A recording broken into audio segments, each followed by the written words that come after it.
without further ado, Mr. Damian DiCarlo and Avatar Stone on Making a Geek.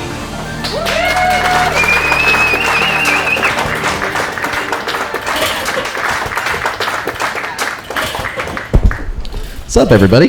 Hey, guys. Whoa, so many pretty faces here. I love this crowd. Welcome to Making a Geek. We are a podcast all about geeking out and everything pop culture and beyond. I am your host, Amy DiCarlo. This is Avatar Stone. She's my co-host. And we are coming at you live at Five Threads Brewery in Westlake Village, California. Make some noise for the people listening in at home.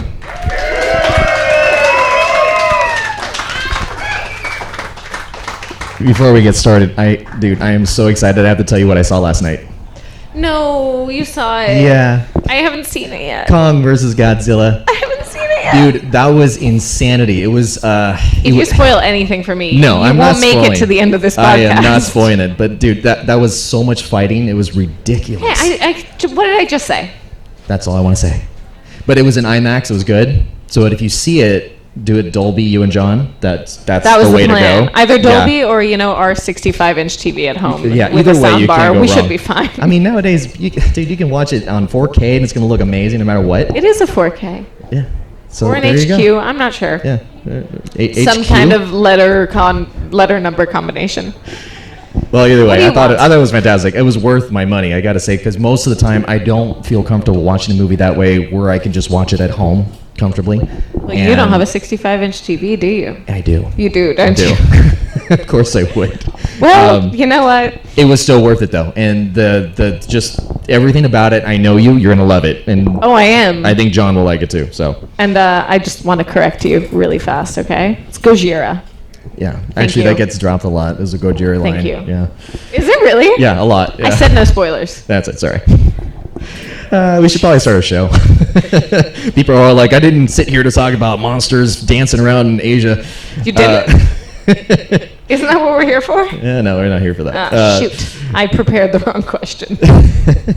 Ladies and gentlemen, when we do our Q&A portion of the show, by the way, we're going to be doing a gift card. You're going to get one of these bad boys. If you want to be able to talk to our guest or us, I mean, we're boring, but you can ask us a question. We are. But we're basically going to give these out. It's a $5 off your beer or whatever you want to spend here at Five Threads. So good stuff for that. Our guest tonight, he's in the field of visual effects in the film industry. He has worked on TV shows like The CW's The Flash, films like Ant-Man, Spider-Man Far From Home, and most recently, the Snyder Cut of Justice League. Give it up for Michael Armstrong. Give it up.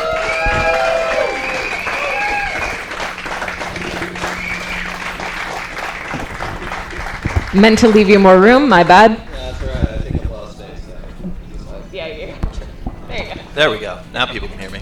How's it going, Mike? It's going all right. I'm actually going to turn this back off so I get all set You up. take your time. I'm going to be drinking some Five Threads beer while you do that. Same. Yeah.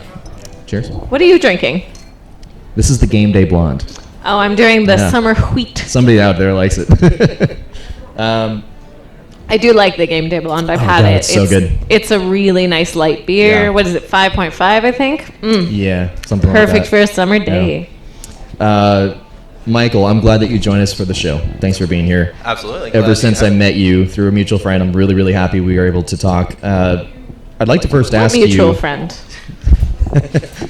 My mutual friend named Courtney. Where is she? Hey!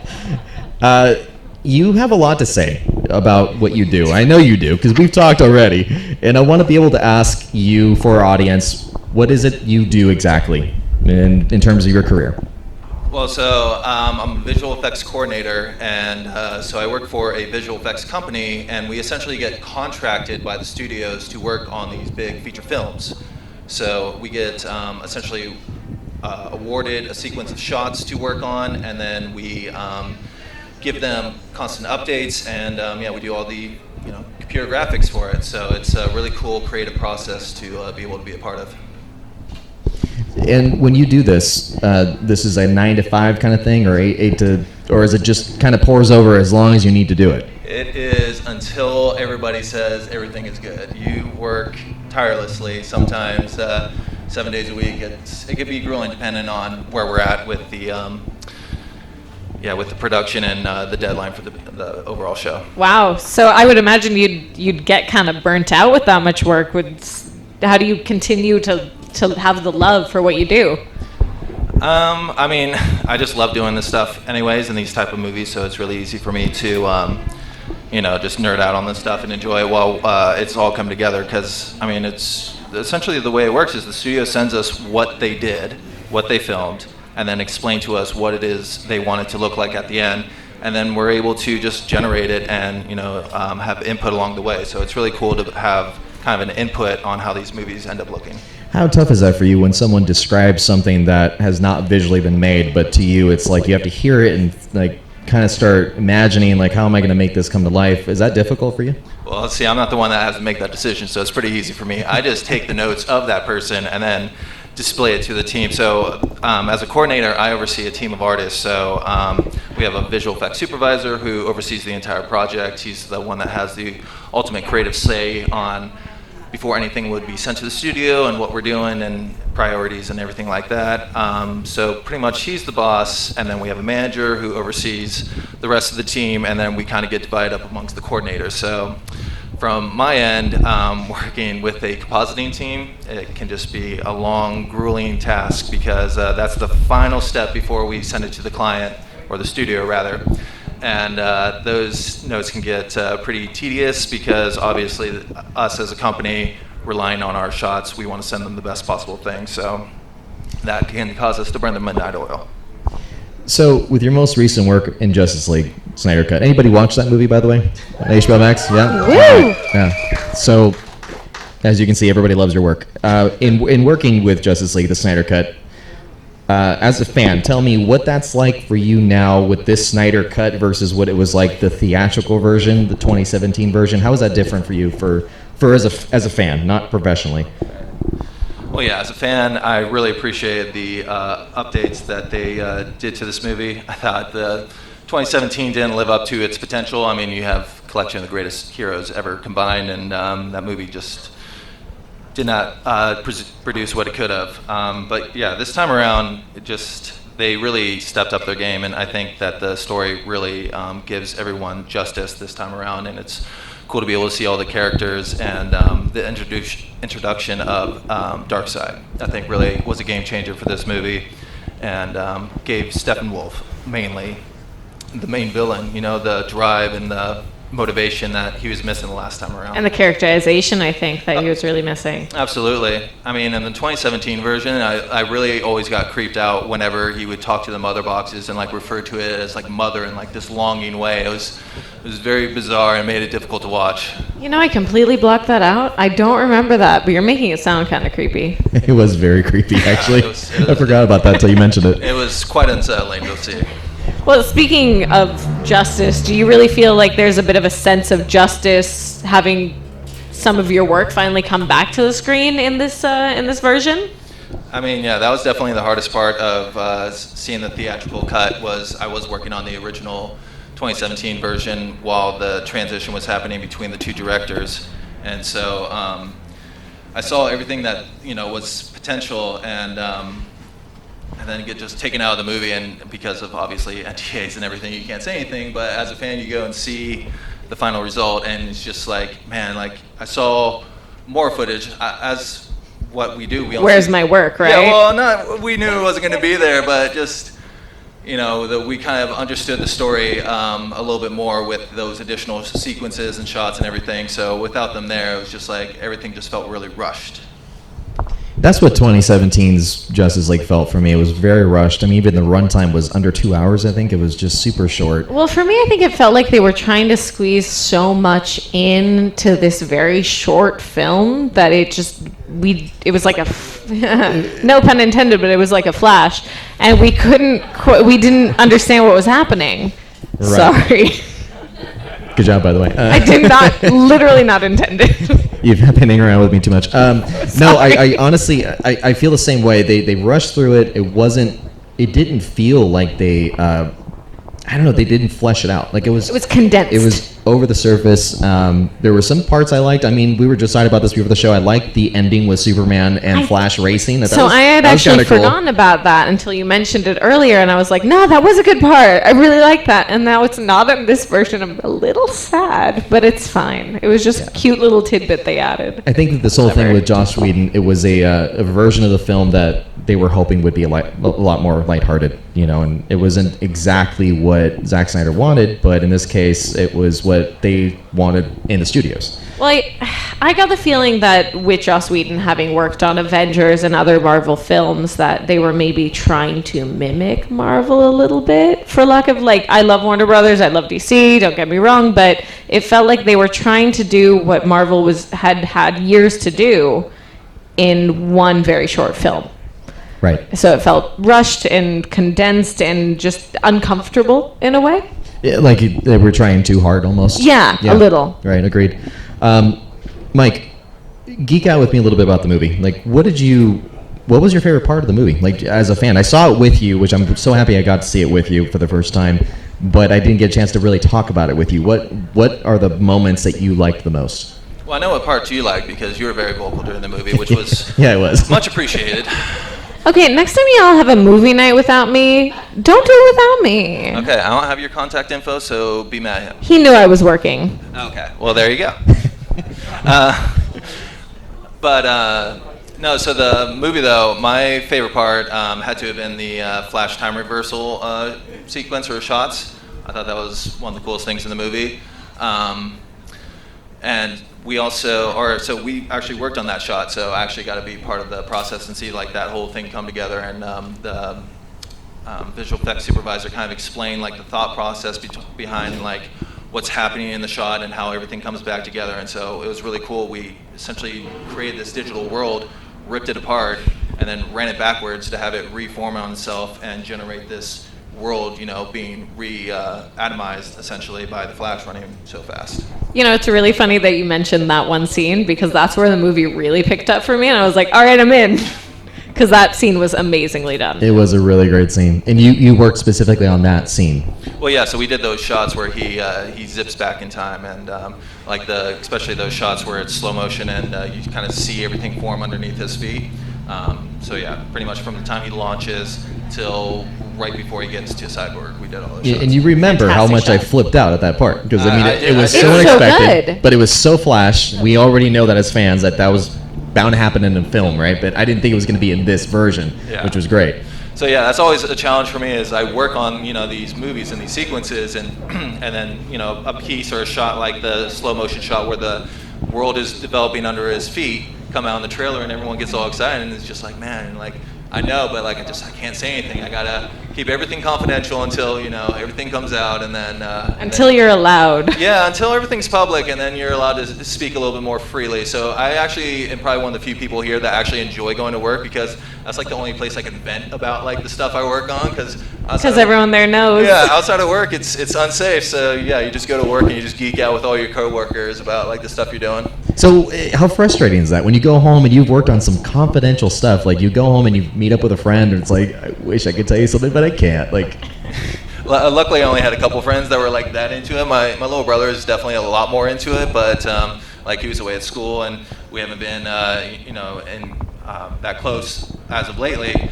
But yeah, when I have my friends like talk to me about it, I just have to we'll see, and just super vague, and just I try not to say anything because if I even so much as like say I can't say anything, I feel like that's a tell, and so I just shrug my shoulders. Do you ever have those moments of like, I know something you don't know? Oh, all the time. It's 24/7 for me. Those are fun moments. Yeah, I'm not gonna lie. So actually, one of those are called bragging rights. Yes, they are.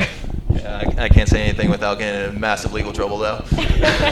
But no, one of my favorite things to do, though, is after a trailer comes out, like as did for the Snyder Cut, is to go online and all those people that have the YouTube channels that do the fan reactions and like listen to like their insight and like see what they get excited about and kind of hear their theories. And but yeah, as I'm watching them, I'm just like, you know, you're just chuckling like you think, but you don't know. A little bit. It's kind of fun. Well, something I was wondering is how do you feel as a visual effects coordinator of about this new version of Steppenwolf? I mean, yeah, I think it's an amazing improvement. The last time around was very difficult. A little creepy, just but not in the right way. Yeah, a little bit of that pale gray skin, just doesn't really do it for me. But no, You took the words right out of my mouth. But no, we actually did a lot of shots and a lot of work on the new Steppenwolf character. Another company actually did the model and the rigging and everything like that, but we had to do shots where he was involved, and so they sent us over what we would call the asset with everything and made adjustments to our rig as necessary to do all the rippling that his armor does. And that's a really cool effect. Yeah, so we had to generate it in such a way where you could pretty much automate it so it like kind of reacts in certain ways for different situations. And then we also did the shots where the spider like comes out of his arm and then does the projections on the people's heads. Also, why do these movies always have to have spiders? For those of us really that don't question. like spiders, why? I'm one of them. Yeah. They definitely focus on that a lot. There's a lot of spiders. And it's not just like a little spider, it's like it's a in Marvel gigantic too. one. There's always spiders, and I'm kind of over spiders, guys. Just a little. For whatever it's worth, I believe it's mostly robotic, so it's not an actual spider. All right, fair enough. But like, fair enough. But still, it creeps me out. I don't like all the legs. Now, for you though, as far as when you do this, you go do a project. Is this done? How long does it take to do, let's say, a scene? Does it take a long time? Well, so we get awarded for a whole project or the whole movie as a whole, and so we get awarded so many shots, and then that gets broken into certain sequences, and within those sequences, there's so many shots, and so it's kind of like a whole category system to it, and so we get awarded. Essentially, we agree to an end date for when we're going to have everything delivered by. Is the way it works, and then we, determine the schedule amongst ourselves, however we're going to achieve that goal, and by how many shots and resources, and it's a very complicated I guess I'm asking more from your point of view, like how long this takes to get, come to fruition, like one particular concept, it's like, wow, that's taken me like a month or a week or, Okay, well, a good example would be like, we did the shot in Aquaman where Aquaman's mother, drawing a blank on what the character's name is right now, I know Mira, but Queen Elena, that's her name. And but at the beginning, she is with Aquaman's father, and the Atlantean guards come to the house to seize her and bring her back to Atlantis. And there's this shot where she takes on 5, 6, 7, I can't remember how many Atlantean guards, but as the fight is happening, the camera is panning around, and it's a very complicated shot, but it's what we would consider more of a longer, unusual shot because there are so many frames. There's not cuts in it. It's just a particularly long shot, and we had to completely redo the shot essentially in the computer and make digital copies of the soldiers in Atlanta and just kind of stitch it in a way that made it seem like it was believable that this could actually happen. In that particular shot, I mean, we probably spent at least 3 months just laying it out, trying to even figure out how we would go about achieving everything we would need to do to make it look believable. Talk to me about this new version of Steppenwolf. I mean, we had the 2017 Steppenwolf that looked like complete crap. And I remember my first reaction when I saw it.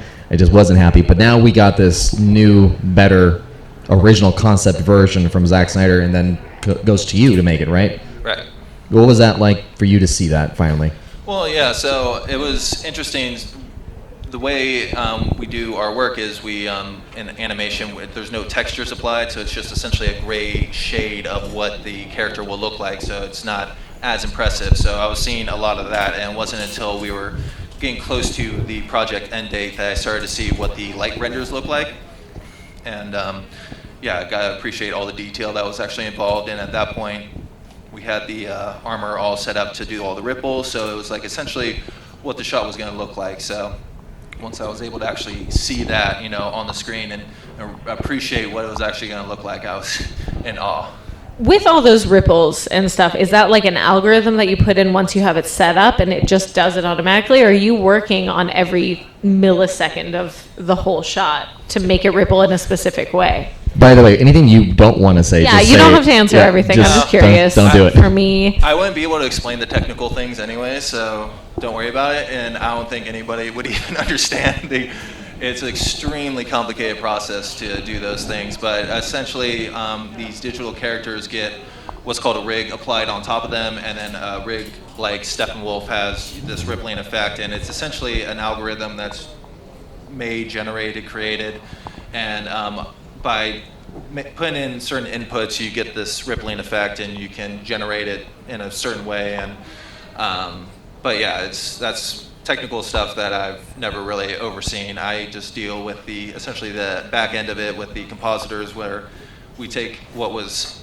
actually filmed and then everything that our CG departments do. So we have CG departments that do effects, the rippling stuff, lighters that actually light the shots, because with all this stuff being done in the computer simulations, the computer has to analyze and generate these images. It's a very long process. And then finally, all these different, essentially individual layers of the shot come to the final department of comp, and they put it all together. Essentially, they Photoshop the movie is the simplest way I've come up to describe what they do. And but each layer they make adjustments to dial it in to make it look as photorealistic as possible. The tech nerd in me got really happy with that answer. Really cool. Okay, so geeks are going to freak out in a minute. Maybe not, but they may not even care what we're talking about. I might freak out because I have no idea. Black Suit Superman, go. Tell me about what your thoughts on finally we get the Black Suit Superman, the most talked about thing, and it's actually happening in the film. What do you think? I mean, it was amazing to see on screen. I was very much a fan of it, and we even got to work on some of the shots, so I knew it was happening. I got to appreciate, kind of the overall look, and especially when we work on shots of these characters, you really get to learn a lot about like the details and just a very integral part of the character, like how everything works, how it looks, how it should look. And so it was really cool, but it's crazy to think that they were able to achieve the black suit look off of color grading the red and blue suit. I was really surprised by that, but they made it work somehow. So. Wait, say that again. Off the red and blue suit. I also didn't understand that. Oh, you guys weren't aware Toss of that? that over to me again. Say it again. So they used footage of Superman in the red and blue suit, and then they just color graded it to be black and gray. So he saturated. wasn't wearing anything specific to that. He's just in one of those like gray suits as well, and he was in the red and blue suit. He's in the red and blue. Yeah. Huh. So it looked fantastic. So too. even Henry Cavill, Henry? Yeah. Harry? No. Henry Cavill. I'm so Not sorry. Harry. I do know this. So even Henry Cavill didn't actually know he was going to be in the black suit? Well, no, I'm sure he knew, but yeah. So I guess Warner Brothers wouldn't let him do it, or I don't know what the exact backstory is, but yeah, I watched like the whole build up to the release of the Snyder Cut that they had on Warner Brothers that Kevin Smith hosted, and he was talking about how they color graded, and I didn't even know that while we were working on it, that it was just a color grade that they had applied on top of it. I did not know that. That's rad. That's pretty awesome. All I have to say about that. So, okay, now moving on, geeking out further. Jared Leto as Joker. Yes. Tell me what you think. I mean, it was cool to see. I wasn't like overwhelmed by it, and I kind of felt like it was almost forced in a way. Like I felt like the movie I agree with you. was over. Like the movie had its logical conclusion, and then there was another nightmare sequence. It's like, all right, dude, come on, you got to give me. Well, that was part of the epilogue, right? Wasn't it part of the epilogue? Well, with him in it, that was the last scene we got before the epilogue. Right. Oh, as far as I remember, I thought it was part of the epilogue. It's a long movie, Yeah. so. I watched it twice, but yeah, I can't remember exactly. You had 8 hours. Well, I watched it with him, and then I watched it the next night with my brother because he didn't have the HBO Max, and so I had to get someone else's login, and it was this whole thing. But you can use mine next time. Well, it's good to know. So, I mean, I didn't like him again. So in Suicide Squad, I would say it was worse in my own opinion. This is just me. I know some people favored it. No, it's not just you. So, but in this version, yes, granted, it's better, but I still really didn't like it. I think most of us are still very curious about what Suicide Squad was supposed to look like before they cut all of of the it. scenes. Right, which they They still haven't released them. Why do we have to get a director's cut of everything we want? Well, it's not a director's cut. Do you not know what happened with that? Straying a little bit because this makes me us. really mad. So what happened was they put out screeners and they had like screenings of it, and the audience that was tested said it's too dark because clearly they only got people that had never read a comic in their life. And they said, okay, it's too dark, and they cut everything good about it. So it ended up being this, for lack of a better word, piece of crap. No? No one? Yeah, Sorry. no, I mean, maybe somebody out there likes it. I mean, I didn't hate the film, John but I likes really it. didn't like it. I mean, I'll watch it again if I have to, but I don't look forward to it. When they release the footage that they cut, that's when I'll watch it. Do you know if that cut had the scenes of Batman, or was that added? Do you know that? Oh, part? I have no idea. All I know is that it had a lot more of Harley Quinn and the Joker. Yeah. More of a entire backstory, storyline. or? Yeah, the Okay. entire storyline and why their relationship was effed up. Right, and that's what I don't really get. Like, most movies, they cut so much. I know it's at the hand of Hollywood when they do this, and it's for their own good reasons. I mean, I know that this is a business that they Well, run. I'm not negating that. I'm just Right. not happy with the work. Give us that cut, like HBO Max, where we can have it. What year did that come out? I want to say 2016, Something like 17, that. It's something been like that. 5 years, Yeah. and we still have no idea. Yeah, we have no idea still. All I want is just at least 2 of the deleted scenes. 2. That's all I ask. They won't It's not give us that much. 2. Yeah. Mike, I personally found a few scenes that were really, really impressive visually. I mean, everybody will agree here in this audience that's seen it that that's visually the most amazing thing about this film. But what scenes, looking back when we were watching it even, what impressed you when we watched it? I mean, personally, I was really a fan of the what they called the history lesson sequence, the ancient battle between Darkseid and all the heroes of Earth at that time. Ooh, I like that too. Yeah, I thought that was a really cool shot, just getting to see like Darkseid in battle and him taking on the forces and actually losing. Like, it was a really interesting thing. I didn't expect him to lose. I don't know. I guess I expected it to end in some other way besides for the way it did, but. Yeah, it was also really cool just how many characters they were able to include in that, and the fact that we got to see a Green Lantern was pretty awesome and fun. But yeah, once they actually gave that movie the R rating, like even while we were working on it, you could definitely get an appreciation for like how much more violent this movie was gonna get. What was it before? Was it PG-13? Yeah, it was originally PG-13, I don't remember and then that. yeah, like it got an R rating at some point, and And then they were like, go.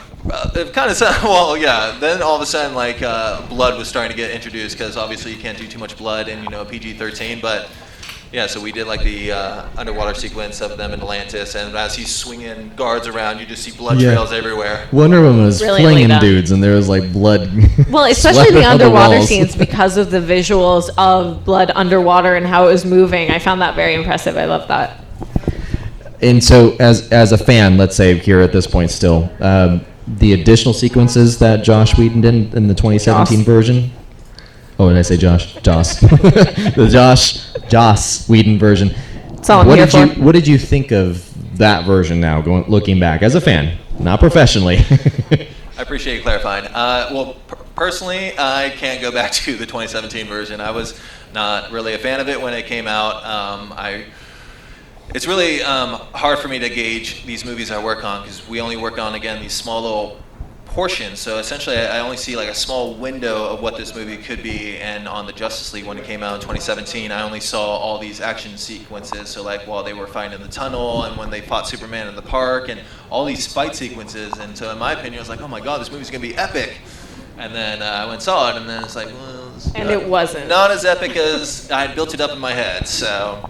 I gotta say, still at this point, even with the original version and this new version, one of my favorite parts is when Flash is running around So good. Superman holding everybody and it's just like, I can see you, dude. I would like to take a That was the moment, best. a really quick moment, just to be like, Ezra Miller.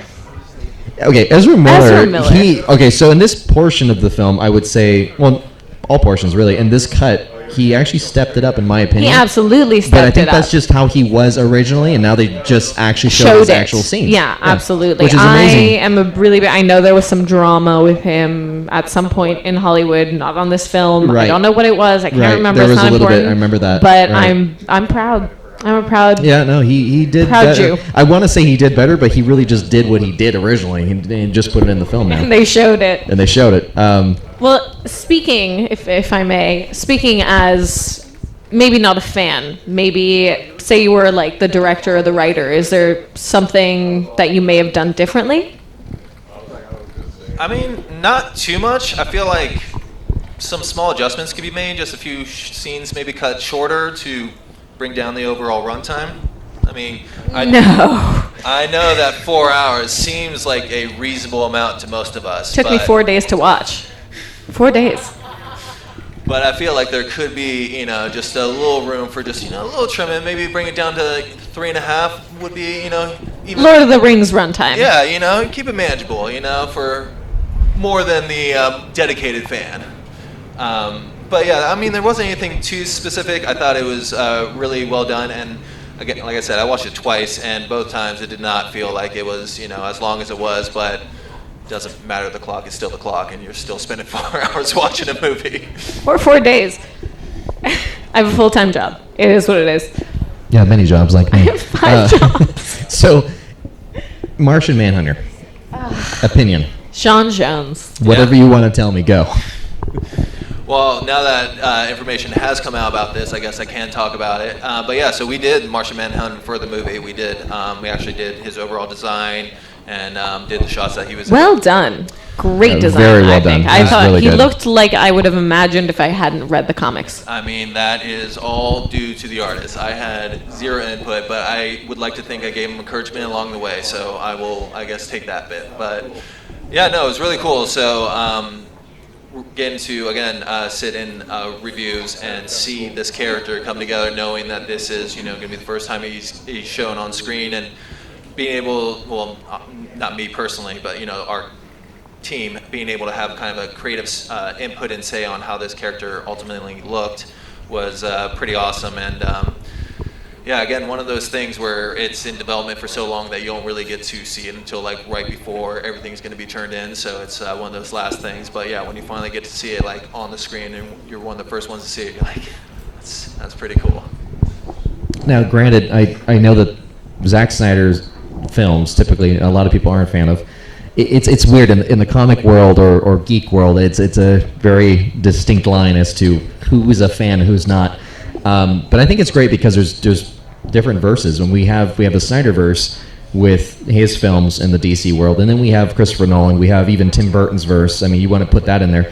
I think that it's great. And you and I were talking. You're right there with kind of sort of liking it, but not as much as say I did like it a lot, but.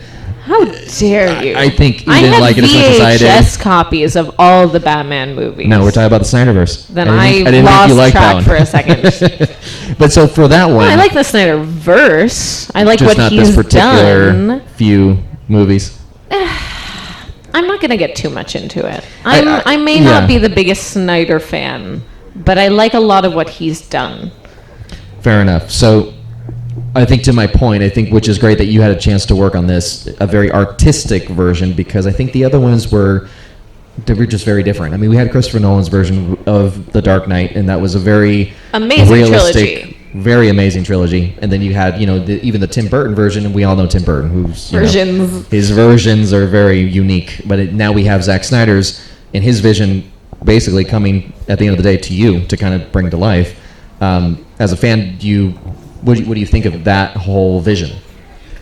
So Zack Snyder's vision as a whole? Specifically, yeah. I mean, I'm not gonna lie. I struggled with Zack Snyder vision at first. I was on board with Man of Steel. I thought that was a good movie. It was a good movie. Yeah, like I agree though that that Superman is this character of hope, and so I felt like it was a little grim for what should be a Superman movie, but I liked the origin story. I liked kind of like the reimagination of the character, and like they put a lot of work into it, and at the end of the day I thought it was good. And then when Batman v Superman came out and I saw that in theaters, I struggled with that.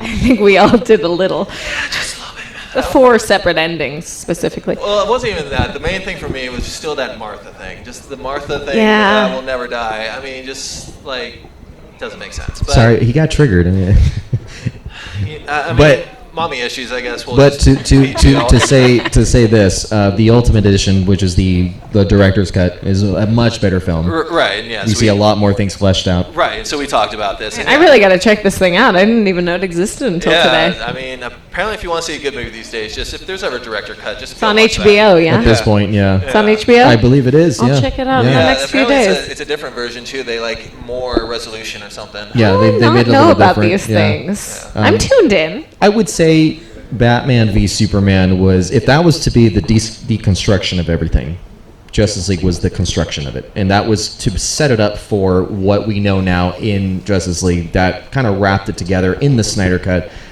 but the original Joss Whedon cut did not deliver that. So it made it from bad to worse in most fans' eyes, I would say. Well, yeah. So like the thing I definitely struggled with most was Batman v Superman. The whole premise of the movie is Batman feeling like Superman is this threat to Earth, and making him to be this monstrous villain. And then at the end of it, he dies. And then in the 2017 version, when it comes out, Batman's all Superman was this beacon of hope and all this stuff, and it's just like you can't just go from that dude was When Batman essentially just goes, oh shit. You're like, oh, hey, what's up? Yeah. Hey, you're back. And it's just like, dude, you can't just do a 180 like that. You gotta at least entertain me, at least pretend like there was some kind of a transition. But yeah, we actually did those shots too, where Superman lifted up Batman by the face and all that fun stuff. Yeah, that was very comical and a little over the top for me. It happened though, so I mean you can't deny it exists. It was just Part of our geek culture now. yeah, part of our culture. It's there for whoever wants to enjoy it. Yeah, whoever wants to enjoy it. What would you say out of the films you've worked on are your favorite? Looking at it professionally now. I mean, I've been able to work on pretty much most of the superhero movies that have come out. My first project that I worked on when I got started in this industry was the Power Ranger movie. And What? That was great. It's rad. That was a really good movie. As a child of the 90s. I know, well, I was a it's child rad. of the 90s as well, and I was a hardcore Power Ranger fanatic back in the day. And we're talking the 2018-17 version, right? Is this the Elizabeth Banks version? Yeah, the Yeah, Oh, that it one? was so Okay. fun. That was Yeah. great, yeah. That was really fun. But yeah, so it was funny, like I got the job and I told my parents like this is what I'm gonna be working on, and like both my mom and dad started laughing hysterically. It's like it only seems fitting that like after all that we went through when you were a kid with that Power Ranger nonsense that you would work on the movie. And That's the way a parent makes I it. mean- That's just good I love how karma. they just Yeah. make that to be like, it's of just course like you would. It's full circle, I'm just finally serving my purpose. But yeah, after that, it was mostly superhero movies. And I mean, I don't know. I can't really say I have a favorite, but actually, if I were to say that I do have a favorite, it actually hasn't even come out yet. So Oh. Oh. it's to come secret. out this Okay. summer. Stay tuned. Wait, Okay. leading question That's right now. my question right now. So without saying the projects that you're coming up with now, tell me how excited you are for this without saying what it is. Well, I mean, I can say what this project is or what's going to be in theater. I can't say what I'm working on currently. Can you say what's coming to a theater near you? I can. So All right. yeah, it's actually the Ryan Reynolds movie Free Guy. Oh shoot, I Oh, heard that about does that. look really good. Yeah, so that's going to be in theaters August 13th, supposedly. We'll see. You really can't go wrong with Ryan Reynolds I mean- after Green Lantern. And he knows. He knows. He That's why I put it knows. in Y'all Deadpool. saw I mean, Deadpool He 2. makes fun of himself so much that I feel like you can't make fun of him anymore. It's like a really good strategy to do. If you ever like are embarrassed about something, just keep making fun of yourself, and then eventually it's not a punchline anymore. Just be self-deprecating and tell people they're like, all right, yeah. all right. It's a solid career strategy. So you know what? You got to give the guy career or points for just being creative. I'll give him all the points. All the points. Okay, so we got Free Man coming out, and you have other things that you won't talk about, but you have other things still in the works, right? Well, yeah. So I'm working right now, and I'm just not going to talk about those things Right. that I'm working on now. But yeah, so that was the last thing that I was working on last year. And so yeah, it was supposed to come out a few times, and it just keeps getting pushed. And I mean, understandably so. This is going to be a really unique movie that no one's really seen before. I mean, there's going to be like movies you can compare it to, but it's going to be on its own stage, and it's Awesome. Yeah, it's going to be really fun, and everything we did for it, it was just some of the most unique and just really cool shots that I've seen or that I've been a part of. So I'm just really excited to see it on the big screen. Well, awesome, man. We love what you do. Give it up for Mike Armstrong. He's amazing. Give it up for Mike. You keep doing the Lord's work, man, for us geeks. You know, just keep I going. try. Definitely. Keep going. You just remember that at the end of the day, I'm only a servant of the powers that be at the studio. I've gone. Powers bestowed upon you. Yes, I've gotten ridiculed for movies. When I tell people I work on movies, they're like, "You have ruined this." I'm like, "Hey, I just want to be clear. I'm just the messenger. I am just doing what I am told. If you don't like the result, you know who to talk to." Well, I actually have a favor to ask of you. What's that? Can you talk to the powers of that be about cutting Willem Dafoe's hair short again, because that was so creepy. Willem Dafoe should not have long hair. I agree. I will see what I can do about that, but no promises. Yeah, put it in a word for us. I appreciate the effort. You're welcome. All right, ladies and gents, so we're at the portion where if you would like to ask a question to Michael Armstrong or to us, I really doubt that one, you're going to get one of these bad boys. Again, $5 off to whatever you want here at Five Threads. So if anybody has one, we got a mic handler ready to go. Feel free to throw up your hand if you're ready to do something here. Wearing a Marvel Or mask. if not, How then we'll dare wrap you. up. Questions. Okay, there's one.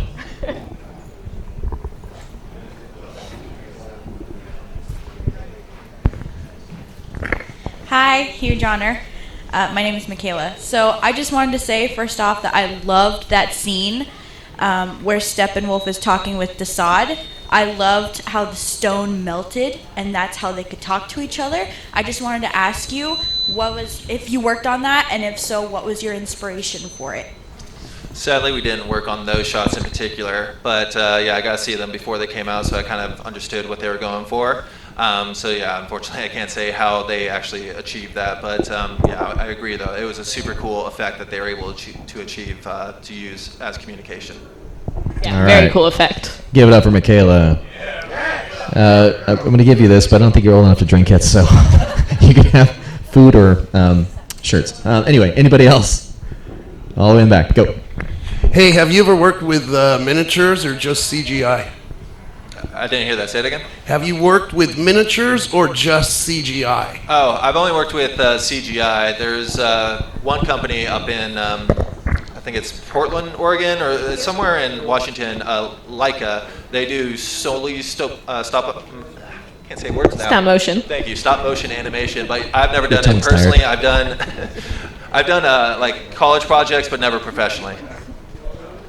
All right. Give it up. Any other questions? That's 2 gift cards so far. Questions? I got 2 more. Oh, here we go.